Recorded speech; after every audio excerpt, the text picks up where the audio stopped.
Hey, true believers, ENGLENTINE here with a review of Dark Knight's Metal number 5, a book I have to admit that I was a little nervous about reading. Now, I'm not a big fan of issue number 4, nor did I care for the Hawkman one-shot that they put out. And so I was thinking, geez, you know, the luster has fallen off this miniseries. The delay did not help. Got to admit that. But not only the delay, but story-wise, this was tanking. I was afraid this was going to be a front-heavy miniseries or crossover, whatever you want to call it, and it's just going to lose itself, just like a Stephen King novel. You know, starts off strong and kind of just derails towards the ending, and I thought this was going to be Dark Knight's Metal. Thankfully, that's not the case here. It does redeem itself. This presents a different kind of problem. It's so much easier to talk about a book that's bad than it is to one that's good, because ultimately it's like, oh man, you should read this. It's got great art and a good story. And done. 1 minute, 12 seconds. Okay, see, so now what do you say for the next 4 minutes? Because basically you just said, well, it was good. Go check it out. You don't need any more details, but here you go. So we're following different storylines here. You have the Superman, Batman, the Wonder Woman storyline, the Green Lantern and Mr. Terrific, and of course Aquaman and Deathstroke. All of these stories are good, and it reads like a classic Justice League story. Back in the day, in the Silver Age and such, there would be, hey, here's this big menace. Let's split off into teams of 2. And this is kind of like an homage to that, and I appreciate that. I appreciate the throwback. It's just one of those things. I wonder if that was their intent or if it was just a happenstance. Either way, as a fan of classic comic books, like I said, I found this to be a pleasant homage. And that's just one of the things that is involved in this book that I thought made it better. It's bringing the story of Dark Knight's Metal back to the level it was when we first started reading it. The second is the tension. Let's face it, we're dealing with the Justice League. Batman, Superman, Wonder Woman, Green Lantern, all the biggies. So we absolutely know that they're getting out of this.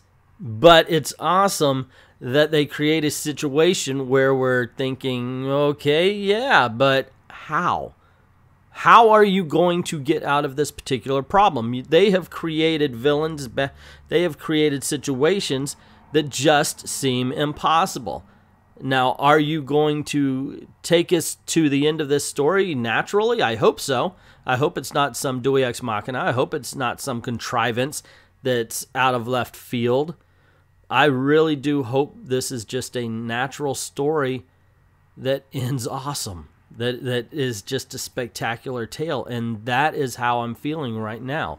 This is the point where I think everything is darkest. So hopefully in the next issue, we're going to see how they're going to get out of this, and it's just going to feel right. Ultimately, when I'm reading this, and I hope I'm right, it feels like this is the way to return Hawkman and Hawkgirl to the front. They've kind of been buried, and especially Hawkman. Ever since the JLA cartoon, it seems like he's persona non grata. And I would love to see them take a bigger role in the DC universe. It would be great to see them with their own book again. And I hope I'm right about this. I hope this is what we're seeing. It kind of feels that way, especially Hawkgirl. Spoiler alert. But she does end up playing a role here, and yeah, I like it. I mean, you know, it's. But then again, I'm like that with most of the big DC characters. You know, hey, where's the JSA? Where's Hawkman? Like I'm saying here, you know, one of my favorite books in the '80s was Hawkworld, and I would love to see if they bring him back. I think that would be so cool. And it would make sense. Last year they put out Death of Hawkman, and I read it, and it was all right. It wasn't great, but it was all right. And I thought, well, part of what made it just all right was the fact that they called it Death of Hawkman, so you knew exactly what was going to happen at the end. And when Hawkman died, with quotes around it, there was no big surprise or anything. It was there. Okay, I knew this was going to happen. So I did think well, if they're going to call it Death of Hawkman, then it's not the fact that he dies, it's what they do after. But then they didn't do anything with him until now, until Dark Knight. So I was like, okay, wait a second. Over time, I thought they just diluted the story even more and more. But like I said, now I'm glad to see it. Not only does it look like they, with an awesome last panel for Wonder Woman. But that's just my opinion. What is yours? Have you read Dark Knight's Metal #5? What did you think? Were you as enamored with it as I was? Did you hate it and think I'm just being foolish? Or were you like, yes, it's a comic book, and they made it? Let me know in the comments below. Also, if you like this video, you know the drill. Click like, share, subscribe, hit that notification bell. Even if you are subscribed, make sure you hit that notification bell so you don't miss anything. Cool things happen around these parts.